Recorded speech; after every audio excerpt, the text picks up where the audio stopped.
The Texans rookie minicamp has officially started, a lot to look forward to, and we'll break down a lot of things, specifically the offensive line and how it was pretty bad last year. And Aireontae Ersery, he's ready to take over, a gentle giant as they like to call him, for the Texans. It's going to be a lot of fun to watch, but he's not so concerned about being the future left tackle, the blindside tackle for the Texans. He's just worried about getting the job done. So a lot to talk about, but we've been away for a couple days, enjoying graduation weekend.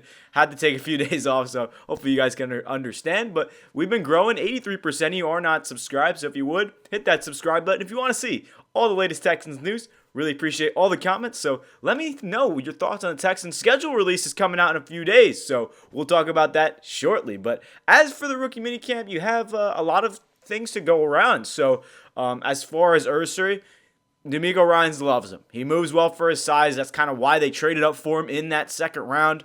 Big, strong guy, and he's in a great situation nonetheless. I mean, it's pretty crazy how a second-round pick in Aireontae Ersery from Minnesota, I mean, it's easy.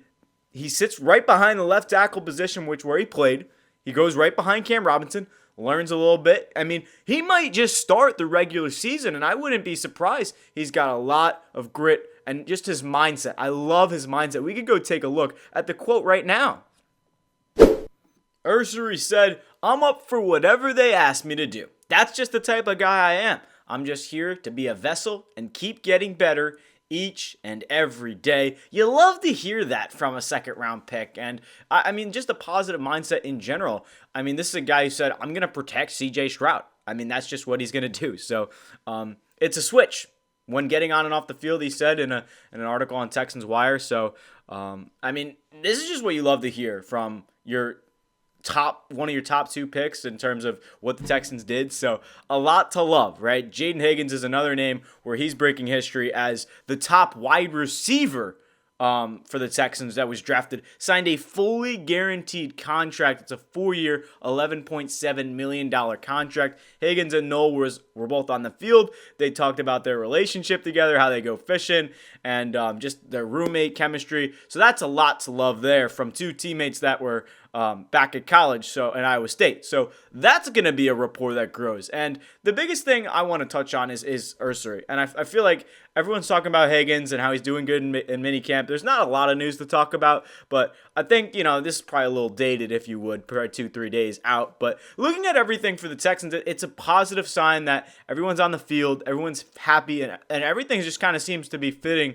together. So that's what we want to see. As far as Ersery, he considers himself to be a gentle giant. And that's the thing. I feel like I just read that. But looking at Ersery and the future potential that he has, I would not be surprised, and I said it before, but I wouldn't be surprised if he's a day one starter. Cam Robinson, they did sign for $15 million this season, but the biggest problem the Texans are probably worried about is their interior line, right? It's an option, but the Texans could feel better about Ersery inside, right? You got Titus Howard, Juice Scruggs, Laken Tomlinson, Ed Ingram. There's not really any names that stand out there. And if you want to say, why not? Because this line was so bad last year, you could just throw him in there for a few games, see what he does.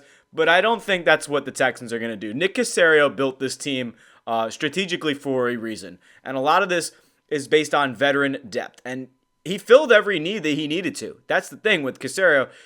Any position that they would have drafted would have had the opportunity to be in a good situation, sit behind a veteran, and not be rushed into the field of play. This is the same thing with Ersery. You don't have to start him right away. Now, could they consider it? Maybe. But the biggest point here is that he's probably going to be better at his more dominant position in left tackle, which was what he played. So, love the future for this team. I don't think it's likely that he does start just because this team is going to figure out how to play together, and you want to build this team up, right? This is going to be most likely a playoff potential pushing team. You have to think about that because when you're looking at this team, the offensive line is now different. Laremy Tunsil got traded to the Commanders. The biggest thing to point out here is that this is a new and improved team. You have a new offensive coordinator. You have a new and hopefully improved offensive line. So, a lot to love.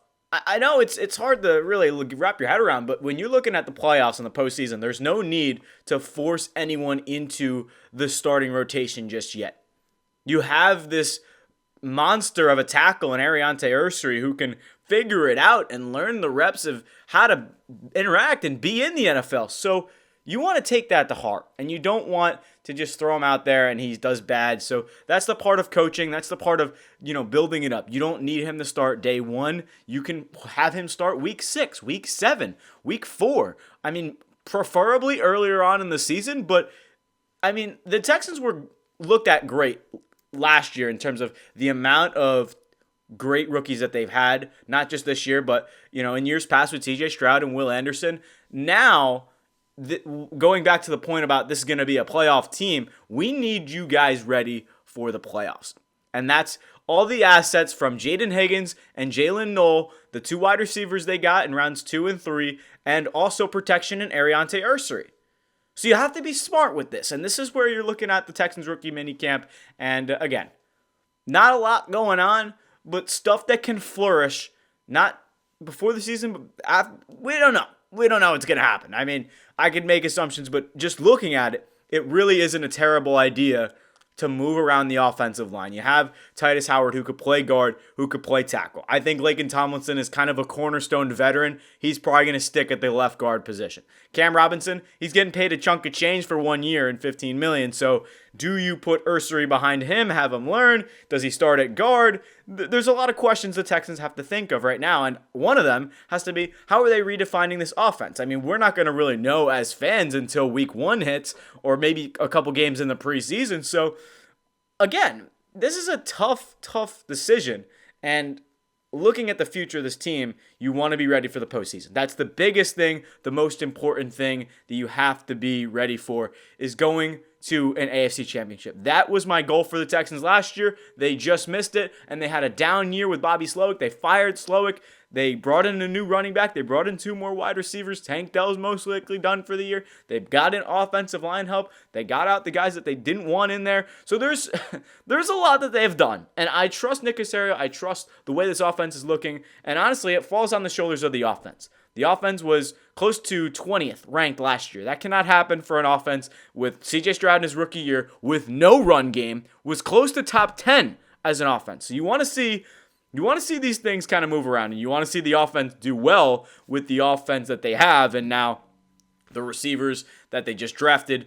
Again, there's a lot of young talent on this team, especially with the draft picks that they had, and you don't want to just push everyone onto the field either. You could take it slow as the season progresses and just take it game by game by game. So, again, really interested to see how this Texans offense is going to look with the new offense in Nick Caley, but prize some double tight end sets, prize a run-heavy team, but that also comes a lot with motion, right? We saw a lot of motion from the Rams offense, so there's probably going to be some motion involved. And again, I think the biggest thing here is how the offensive line bounces back, because the Texans were the second most sacked team in all of football last year.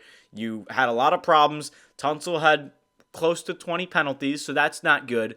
And then you need a group of guys that somebody can lead around. And Ersery is that guy that screams to me, I'm here. I'm turning the switch on and off, right? I'm ready to protect my quarterback in CJ Stroud. I'm ready to work, right? I mean, that's just what you love to see, and just getting better each and every day, the quote that I can go back to. But again, a lot of good positive stuff coming out of the rookie minicamp, at least the signs that I've seen. And Ersery is kind of a name to look out for in terms of starting for later this season. So just that's what we're looking for, is the Texans to just kind of slowly and surely piece together this puzzle of what could be a top 5 team in the NFL. I do not want to sound biased when I say that. You can bring in any other fan. I am confident that the Texans will be a top 5 team in the NFL. I know it sounds kind of crazy, but I mean, they were close to it last year. And I say that with all bearings because, the offense was bad. We'll be honest there. The offense was bad. So now, with a lower expectation on the offense, they can bounce back, find their place early in the season, even with, there was a bug last year. It was an injury bug. But I'm not going to blame anything on that, because the coaching was bad on the offensive side. The offensive play calling was bad. The offensive line was bad. CJ Stroud, although he had some plays where, he didn't call bad. I mean, he wasn't terrible, but he was solid. He wasn't as good as he was his rookie year. But the whole point here is this is I would say a championship level caliber team.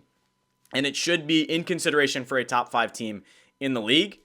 And they do have a tough schedule, so it will be tough to say if they will be a top 3 seed. They're probably going to get that 4th spot again, play a 5th round wildcard team. But the goal is to get past the first round and then eventually make it and win a AFC championship. Hopefully a Super Bowl along the lines with a franchise quarterback now in CJ Stroud. Preferably before you sign him to a mega extension, because doing past history research, the likelihood you win a Super Bowl with a non-rookie quarterback deal, the chances go down. And Patrick Mahomes is the only quarterback to win a Super Bowl on that kind of contract. So as far as I know, I could be wrong. But thank you everyone so much for watching. Enough rambling for me today. Just wanted to get a video out. A lot more coming on the way. So if you want, hit that sub button for more Texans. Going to keep trying to progress as the season goes on. Hopefully news comes out and more often. But the biggest thing will be the schedule release probably this Wednesday night. So check out for that. But let me know anything you want to see in the comments. Your thoughts on Ersery and the Texans rookie minicamp. Anything I missed. Let me know. And we'll see you in the next video. Appreciate you watching. Peace out.